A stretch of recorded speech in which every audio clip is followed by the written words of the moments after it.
What's up, everyone? It's your host, Camden McInnes, and I have an awesome guest this week, and we will be discussing his book and how he went from being a high school dropout, working for pennies, hauling garbage by hand out of a dumpster, to becoming a successful educator, author, entrepreneur, executive coach, and spiritual leader.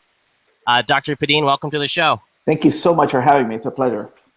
Oh, I've been really excited about this one. So your book is called Get Out of the Dumpster, a true story on overcoming limitations. That's correct. Can you tell me your story and why you wrote this book? Oh my goodness, where should I start? Well, as a young person, I made a series of mistakes. And one of them that really cost me was dropping out of high school. By doing so, as you can imagine, it was very difficult to land a good paying job. And not only that, but I married very young as well and had kids very, very young. And so imagine trying to support a family and you don't have a very good paying job. The only job that I could find at that point was as a janitor. Now I was living in Canada, in Toronto during those days, and didn't have a work permit. And so my wife is Canadian. She was able to sponsor me, but that took a little bit of time. So finally, when I got my work permit, the only job that I could secure was a job that my father-in-law got me in the company that he worked for. But I didn't know that the company was actually going out of business. So one day I got a call from my boss into his office, and he said, "Hey, listen, the waste management company is not coming anymore.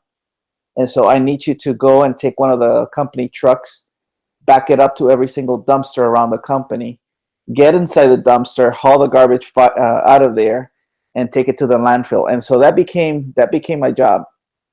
I don't know if you've walked by a dumpster in the middle of the summer, but it's not a very pleasant thing. Now imagine being in it. And so I was in the dumps, basically. I mean, and literally, I was in the dumps. Didn't know what I was going to do. And on one of the trips back from the landfill back to the company, I decided once and for all that was not going to be my life. And that's basically my journey. I went from being a high school dropout, moved back to the States with my young wife and kids, got a GED, which is a high school diploma here for adults, and went to college. Was the first person in my family to graduate from college. Was able to also attain 2 master's degrees, and in December of 2014, I graduated with my doctorate. And all along, I've been able to grow in my career. So I went from being in a dumpster to today. I work for a multi-billion-dollar company as a dean of the corporate university and teach on the side, and became a published author. So that's in a nutshell. That's my story. And I thought that by writing the book, I could share with other people who might find themselves in a dumpster of their own, a way out, because there's always a way out of any dumpster in life. Wow. So you went from literally being in a dumpster as your job, and for those of you who don't know, Toronto is a very expensive place to live. Yes. So I couldn't imagine being in that situation. And at some point, did you ever feel like it was impossible to achieve what you have achieved now? I tell people that if you're trying to get from A to Z, it's impossible. You have to go from A to B, and from B to C, and from C to D, and so on and so forth. I knew that what I wanted to do was help other people out of their dumpster. So even early on, I saw my experience as an opportunity to help other people out, but I needed to get myself out first. And the journey was long. I mean, the whole journey took me, almost, took me 18 years. But of course, getting out of the original dumpster was within a few months. I was already out of that dumpster and on my way to, to what I've become today. But the whole journey has taken a while. And but today, I'm talking to you, and I'm looking outside my window here, and I can see the skyline here in the city of Miami, and I could see, I've come a long way through hard work, perseverance, a plan, executing the plan, and not giving up. I've been able to achieve what I wanted for my life. That is phenomenal. It's like Drake, the Toronto rapper, started from the bottom. Now we're here. For sure. That's pretty awesome. So did you want to go into a bit on what is a dumpster moment? Well, sure. I mean, in my case, and this is what I tell people. I've been able to coach people all along. I had a literal dumpster that I needed to climb out of. But what I realized is in every step that I took, every hurdle that I was able to overcome, I found that there were other dumpsters that I had to face and I had to also deal with. And a dumpster moment is anything that keeps you stuck for a very long time, and it keeps you from reaching your next level or your potential. And sometimes those dumpsters are worse than an actual dumpster, because an actual dumpster, you know how to physically get out of it. These other dumpsters, you really have to work at it. And so everybody faces them. I tell people, you could be the CEO of a company or the janitor of the same company, or anybody else in between, and everybody's going to have a dumpster that they have to overcome. Anything that, again, keeps you away from your next level, from your potential, can become a dumpster in your life. And clearly, no one would be immune to experiencing these dumpster moments. Obviously, it's not something that because you're born into more privilege, maybe your dumpster might not be as, I guess, as messy as others. But there's really no way to avoid having these. I have met people from all levels of society that are experiencing dumpster moments. I've been able to rub shoulders with very, very well-to-do, wealthy people that experience dumpsters of their own. And so it doesn't discriminate. You can be old or young, poor, rich, white, black, Latino. You could be born in the States, Canada, wherever you are. You will experience a dumpster moment that you're going to have to overcome.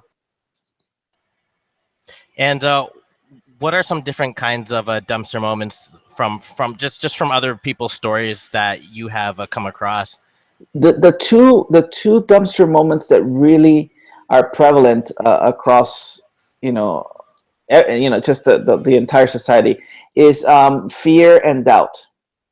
Those two dumpster moments are very difficult to overcome. Fear, because we are wired to be fearful as a species. Killer, yeah.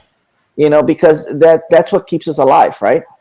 And so well, it's either a fight or flight type, but a lot of people fall in the flight rather than the fight.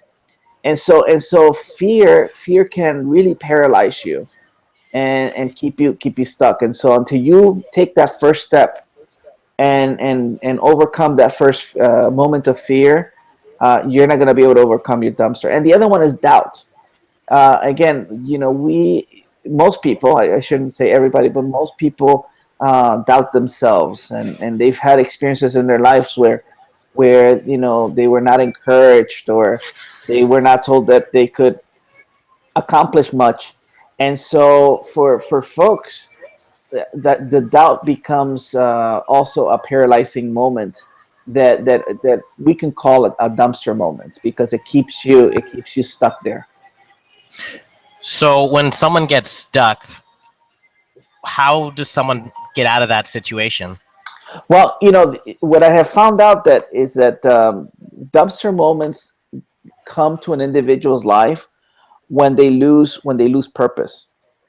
And so not having clear purpose in your life, a clear sense of what you're called to do or who you're called to be, will prevent you from overcoming any dumpster that comes to your life. However, on the flip side of that, when you have a clear purpose, then you can create a plan of action, and that's exactly what I did.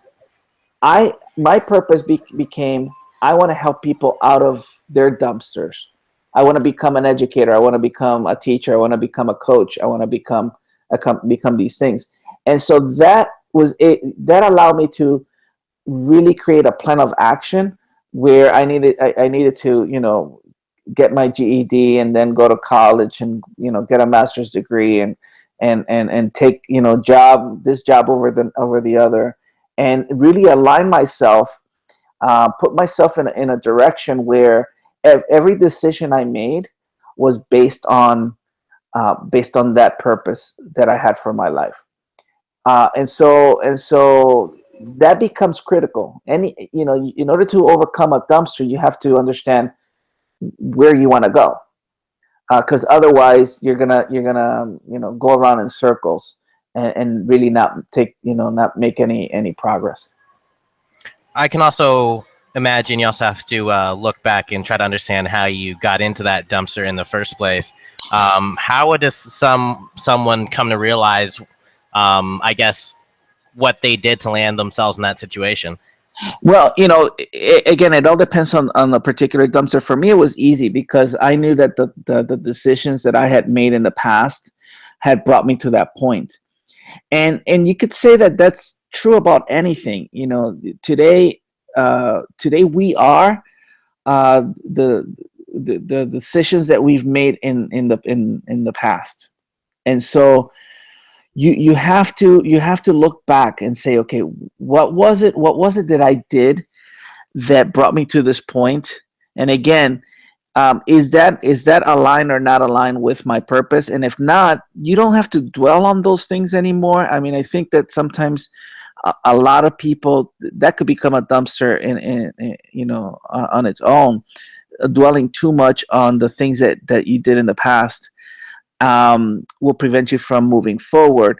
However, the past can help you understand the mistakes that you did, so you don't make them again, and you can indeed move forward. And so when someone walks on that path on trying to restore their life and improve themselves, how do they reprogram their mind when they've been in such a negative circumstance their whole entire life? How do they start to believe that these things are possible? Because a lot of people aren't even aware of some of the tools and advantages that they may or may not have. And that's the beauty of the world we live today. Because back in the day when I started pulling myself out of the dumpster, I had to do it the old-fashioned way. I had to search for the books that were going to feed my mind. Believe it or not, back in the day, there were cassette tapes, that one can listen to, of speakers that taught you how to think and how to believe in the impossible, in the impossibilities of life. Nowadays, people can listen to podcasts like this. They can go to YouTube. They can search the internet. And I tell people, look, there's nothing new under the sun. Whether it's good or bad, there's nothing new. And if you are somewhat clear, and you don't have to be completely clear, but if you are somewhat clear about the direction that you want to take, there's so much information and so many resources now available to everybody at their fingertips, that you can search for somebody who's gone through the situation that you're going through, and you can search for the people that have accomplished what you want to accomplish. And I tell people, look, sometimes you're gonna have to fake it till you make it. But in the process, you're gonna be learning the necessary tools, the necessary action steps to learn what you need to learn in order to become excellent at it, so you can achieve success in that particular area. So today it's easier than ever to feed your mind with the good things that are going to help you achieve what you want to achieve. Yeah, so going back to the importance of positive thinking, but for I guess what my one thing is that I always have a problem with is a lot of the whole positive thinking movement and the fake it till you make it movement. And well, I guess I definitely do agree with that, and I do use it in my everyday life. But how does what's a good start for starting an actual strategy and using, I guess, combining the positive thinking with rational thinking as well? Well, again, I think well that's a very good point. Again, I think that when you find purpose, when you find your purpose, your true call, um, everything is going to be at your disposal, and I truly believe that. Now, I tell people, I could have had, in the dumpster, I could have dreamt of becoming, I don't know, an NBA player. That could have been my dream. But is that realistic? No. Was that really my purpose? I don't think so. I mean, I wasn't born with the skills. I wasn't built with the height. I wasn't built with the athletic abilities to ever become an NBA player. But I was born with the desire of helping people. I was Mm. born with the desire to learn and to research and to find out why things happen the way they do, to a certain extent. And so those that purpose informed the action steps that I was to take. And again, it doesn't mean that at first I had all the confidence in the world. You don't. You're going to make a lot of mistakes. The fake it till you make it. I don't mean it in a way that you go at it blindly. What I mean is, as you recognize your purpose and you start implementing those action steps and you start learning as much as you can about it and becoming an expert, and becoming really good at what you want to do, uh, you will be able to overcome the mistakes that you're going to make along the way, until the day that you actually make it. So um, I wasn't a PhD all my life, but I conducted myself. I handled myself, even when I started my college years. I handled myself as an academic. I handled myself as a studious person. I handle myself as somebody who can learn and apply that learning to a specific situation. That's what I mean by faking it till you make it. You have to have a plan. I mean, you have to think positively, but you also have to have a plan to go along with that. Without it, it's not going to work. Okay, yeah. So I definitely, yeah. So you look at the mindset and the patterns of what you want to be, and you mimic those patterns, and you apply it while you're like Absolutely. acquiring those skills. Beautiful. And from what I can tell, you seem to be a very spiritual man, and your profile says that you're a spiritual leader. Yes. Um, how important was your faith to you when you were trying to climb out of that dumpster? To me, it was incredibly important. And the book is not a religious book, even though I'm an ordained minister. My first master's degree is in theology. Um, I didn't write it from a Christian or religious perspective at all. However, faith was very strong for me. I'm a firm believer that we're here for a reason, that we were placed on earth for a purpose. And you may call it, God, you may call it the universe, you may call it, your destiny, you may call it, whatever you want to call it. But I believe that everybody here has somewhat of an assignment. And you and I can come from the same neighborhood and almost the same, sort of circumstances. However, you're going to have an assignment, and I'm going to have an assignment, and we are going to have a message, even either spoken or through our deeds, that can impact the world and make it a better place. And at the end of the day, that's I'm a father of four. My kids have been my inspiration, and so I believe that I'm here to do good for humanity. And so my spirituality really kept me going during those dark days where I felt I wasn't making any ground. Faith kept me going, understanding that I'm here for a reason. I have to live out that reason.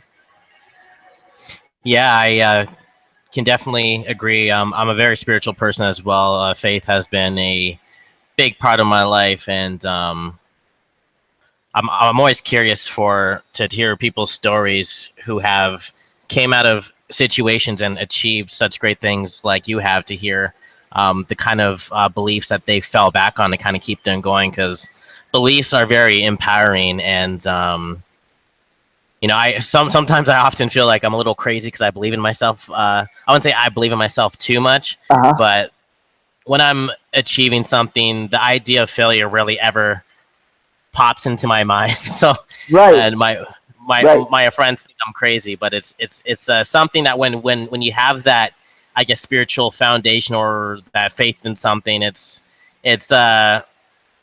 also an edge, I feel, when you're dealing with hard situations. I agree, and not only that, I would probably take it a step further, and what I and this is again, it's been my reality. I'm not saying that it's the truth, for everybody, but it's been my reality. As you begin to move in your purpose, um, the things that you need for the journey appear. They don't appear before, and that's why I talk about faith without works is dead. You have to put it into action. You have to put it into motion. But something happens when you take those steps. It doesn't happen every single time, but in very key moments in my life, the right person has come to my life. The right employment opportunity has come to my life. I remember, when I was going into one of my ventures in education, I did my MBA, and part of my MBA thesis was this business plan that I had, this idea, and I kept that going in my mind, and the timing wasn't quite there. And 8 years later, I still had it very fresh in my mind. It was very much alive within my heart. This is something I wanted to do. And 8 years later, I'm having a conversation with somebody, a very important, very successful entrepreneur, investor, and he started mentioning something that went along the lines of my idea. And when I shared with him, the this thought, this idea that I had 8 years prior, our two ideas resonated with each other, and he became an investor for me. He believed so much in what I was doing. Again, the right people, the right circumstances tend to come up, and I think it's when you live out your purpose.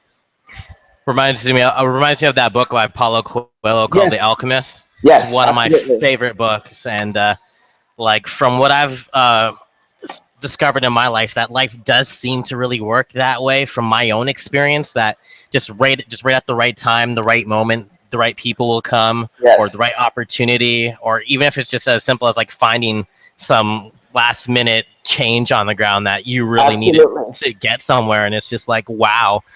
But what are the five steps to taking positive action that you discuss in your book?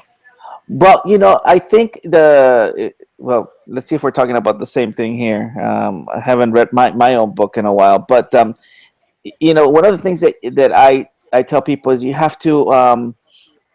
um, you have to accept responsibility for your life. Agreed. Without that, you really are gonna be blaming other people for the rest of your life. And what I have found out is it's not gonna do you any good. And so accepting responsibility for your mistakes, for your own life, knowing that you can do something about it is very important. The other thing that I tell people is that failure is actually good.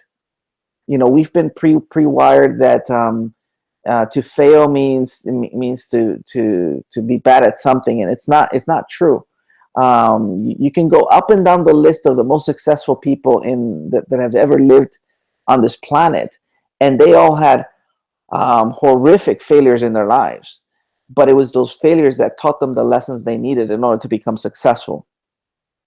The other thing I tell people is that you have to in your journey expect something good to happen in your life. I mean, sometimes I know, and I'm a born optimist, and so I know that's probably an easy thing for me.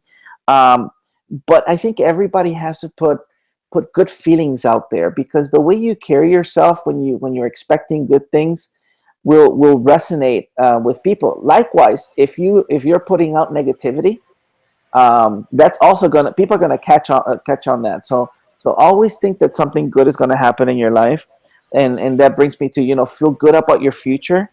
You have to believe that something good is gonna happen, even if you don't have all the answers right now. Feel good about your future, and then you have to really really fight for it. You have to you know at first you're not going to have a lot of people believe in you, and so it's very important for you to hold on that vision that you have for yourself. Hold on to that dream. Protect it. Cultivate it. Work at it. And you're gonna see how again that's gonna translate into other people believing in you. But first, you have to believe in yourself.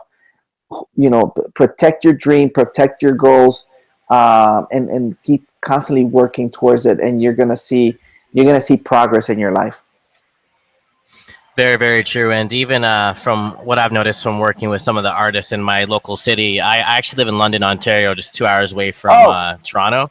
yes, Yeah, yeah. I've been Have you there. ever been there before? I Yeah, have. Yes, yeah. It's a nice little town, but it is. I've recently gotten connected with the local, and a lot of the artists. They're great, talented people. But what I've always noticed is that kind of on this journey, I'm not going to necessarily say that they have no one that does believe in them, Mhm. but it's just like a lot of them are very, very serious about their craft, Sure. and they're usually there by themselves. I really ever see them with friends or family, and that's kind of happening in my own life. So from what I've gathered and from what I've discussed with a lot of them is that for their family members, their family and friends kind of see it as this cute little comedy thing they do on the side for fun, Right. whatever. But these guys are grinding at it like every single day, and like they're doing it to be like the best they possibly can. So I just thought it was very interesting that you brought that up. Like a lot of people aren't going to really be around you and not necessarily believe in you because they'll either blow it off as some hobby, or they'll just kind of it'll take them a while for them to kind of see you as someone other than that guy that they knew or kind of grew up with in the same small Right. town. And Well, and so you and kind of have to. the other thing is that, remember that like my parents, I love my parents, and my parents love me to death. They would do anything for me.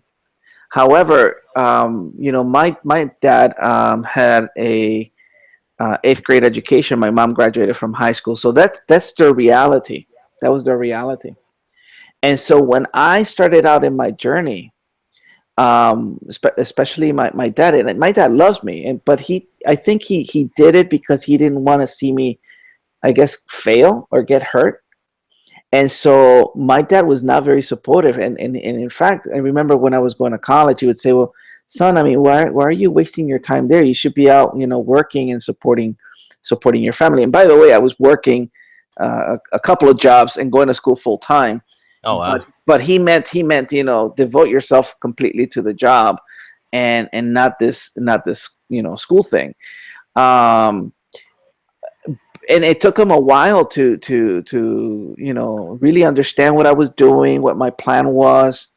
Um, and one of my proudest moments was when I was able to share the doctorate with my parents, and Oh to wow. see Yeah. and to see their sense of pride and their sense of joy, and the way they introduce me now, to amongst their friends. This is my son, and he's a doctor. And then I have to tell people, yeah, I'm a doctor, but I'm not the doctor that helps people, because they It actually does think heart that, surgery. right.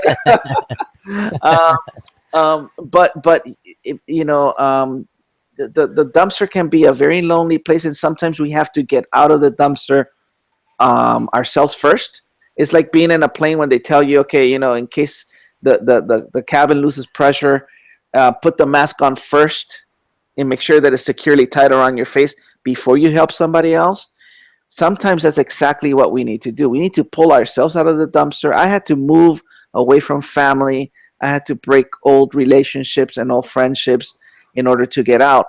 And then after a few years, I was able to start getting people out of, by inspiring people and helping people out of their particular dumpsters. But you first have to pull yourself out first before you even try to pull anybody else. Because they're not going to understand. They're not going to believe in you. They're not going to understand what you're doing. It's going to be very difficult. That's actually one of the reasons why I actually started this. Books within the last 2 years have been like a huge part of my life. And The Alchemist is actually my number one book that I recommend that everybody reads.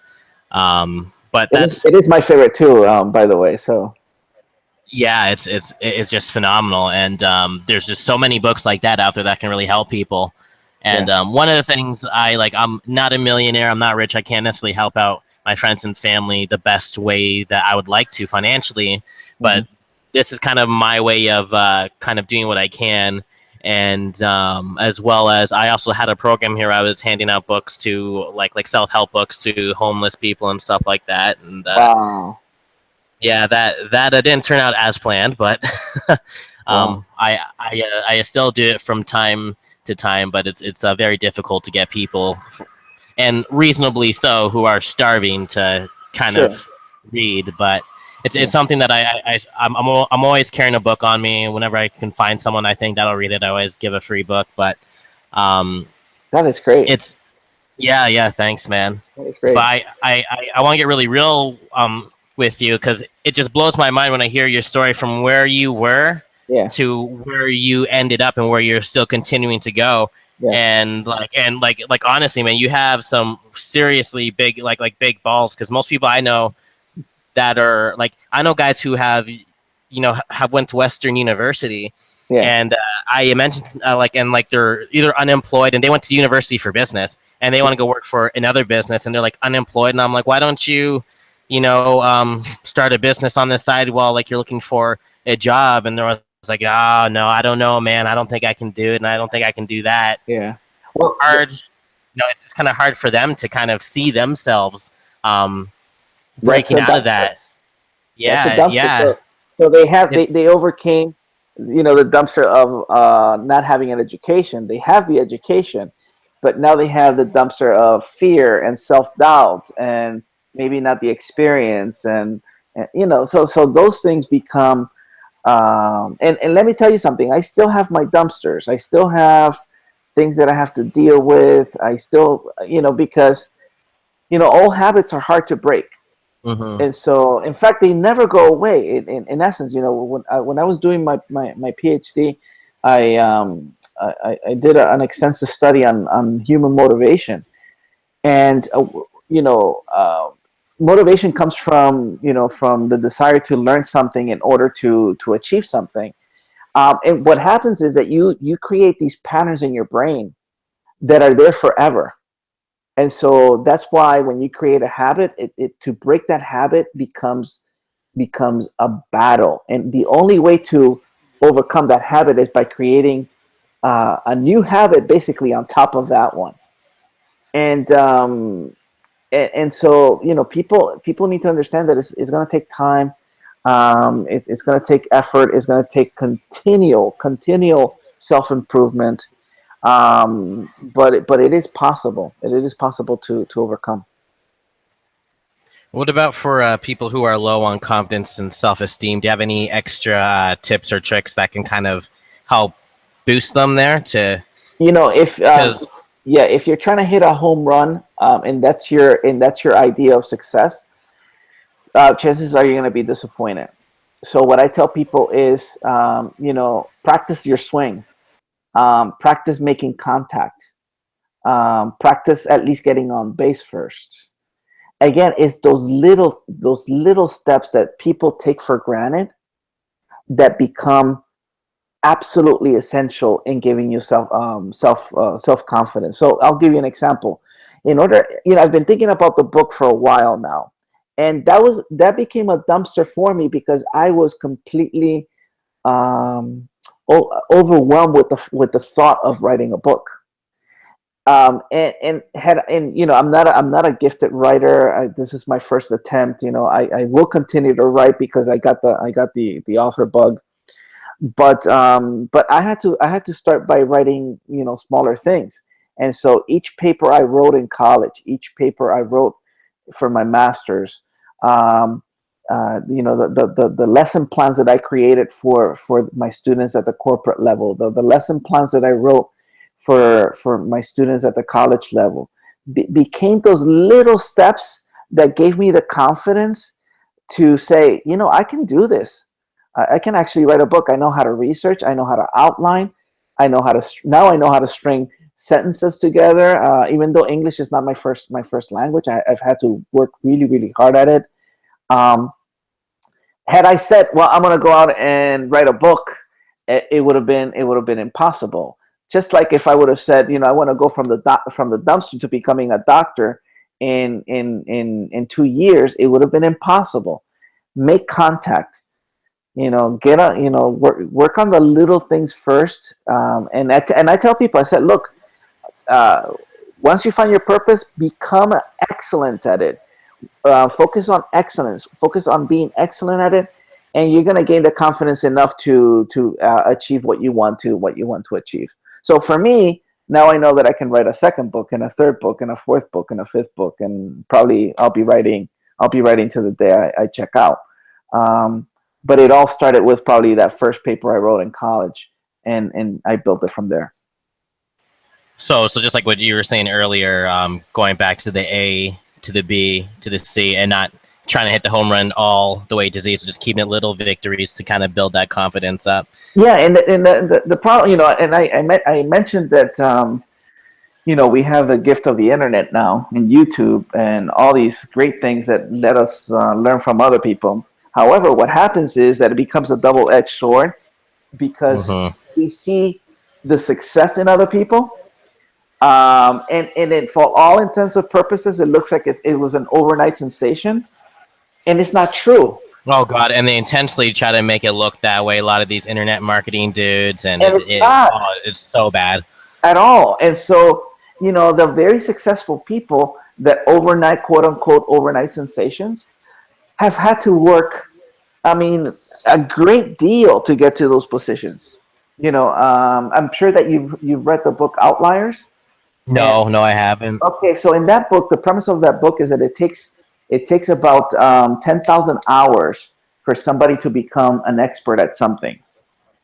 Now think about I've heard of that philosophy before. Yeah, think about that it takes 10,000 hours in order. So if we are living in a society of sensationalism where everything looks,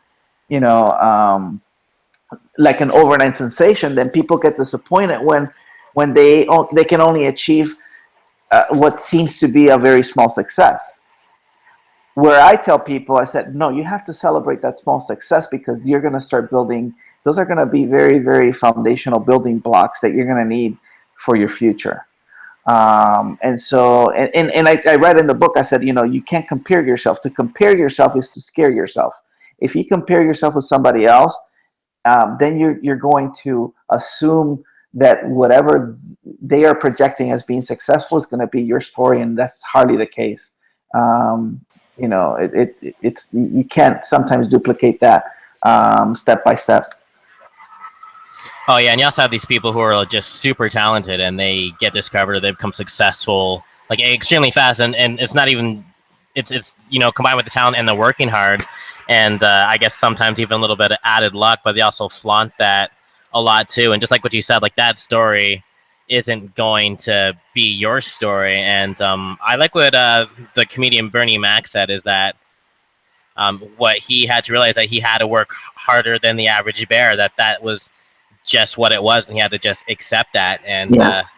I find that just forgetting the whole talented thing, to be super talented is great, but to kind of focus on the people who are really working hard and that are even outworking the greats and are even passing them, because the guys with the talent may just be coasting.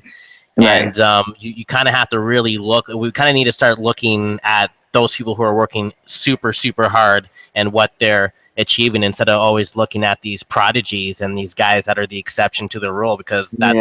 the reality is that's just not going to be us. No. I guess I'll ask you two more questions, and I got to get going. Sure. But what, like, how do you want to be remembered when you die? That believe it or not, that's a question I think about all the time, and I don't know. I don't know if it's because I'm in my mid 40s now, but I want to be known as the guy, as the guy who helped others come out of their dumpsters, whatever those dumpsters were. And it starts with my own. I starts with my kids. I want to be an inspiration to my children, of course, and to their children. In some ways, I wanted my words to live forever. And so that's why I wrote the book. But not just for the sake of my words living forever, but in order to help somebody, in any point in their lives to overcome whatever limitations they're facing. So that's how I wanna be known. That's what I want to do. Very powerful. That's actually my favorite question to ask every guest on the show. And what's next for you, Dr. Padin? I'm promoting this book. I want to get the word out as much as I can. I'm in the process of working on two other books, and so I'm working on the outline for that. At some point, I would love to go on the road and share the story with people face to face. So that's something that I'm working towards right now. And so that's a whole bunch of activities that revolve around helping people come out of their dumpsters. Awesome. And for anyone who's listening to this, you can find a link to Dr. Padin's information just in the description. As well, on that same link, you should be able to find a link where you can purchase the book as well. Dr. Padin, thank you so much for coming on the show. Thank you so much for having me. It was a pleasure.